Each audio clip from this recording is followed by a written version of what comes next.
داخستنەکانی ڤایرۆسی کۆرۆنای ژاپۆن بۆ هەیوەستانی کەڕەسەقینەی گشتی لە کاتی پشووەکانی زیڕینی هەفتە لە سەرەتای ئەم مانگەدا کە هەمیشە یەکێک لە شلوغ و سەرقاڵترین کاتەکانی ساڵدا دەبوو. بەڵام دیمەنەکانی درۆن و یاخود فڕۆکەیوی فڕۆکەوان کە لەلایەن ئیزگەی JNNTBS پێشاندرا ئەوە پیشان دەدات کە تا چەند داخستنەکە هەموو شوێنێکی چۆڵ کردووە، هەر لە خوێندنگەکانەوە بگرە بازاڕی گەورەی فرژگاکان و تا پەرتوخانەکان. ساڵی خوێندن لە ژاپۆن هەمیشە لە مانگی ئاپریل دەست پێ دەکات، بەڵام زۆربەی خوێندنگەکان داخراون بەهۆی ڕاگەیاندنی باری نائاسایی لە سەرانسەری وڵاتەکەدا لە 7 ئاپریل بەهۆی بڵاوبوونەوەی ڤیرۆسی کۆرۆنا.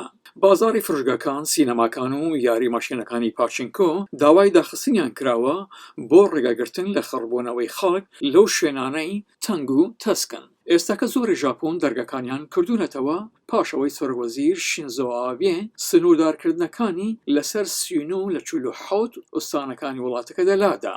شارەزایان بریاروایی لە کۆتایی ئەم هەفتەدا کۆببنەوە بۆ ئەوەی بریار بدەن ئاخوشیانی هەیە ئەو پێوانە لەسەر ناوچەکانی تردا لا بدرێت وەکو تۆکیۆ، ئۆساکا، کیۆتۆ و هۆکایدۆ و هەروەها 4 ناوچەی تر. بەپێ زانکۆی جان هاپکینز، ژاپۆن 16305 کەیسی ڤایرۆسی کۆرۆنای پێشڕاست کردووە و هەروەها مردنی 749 کەس.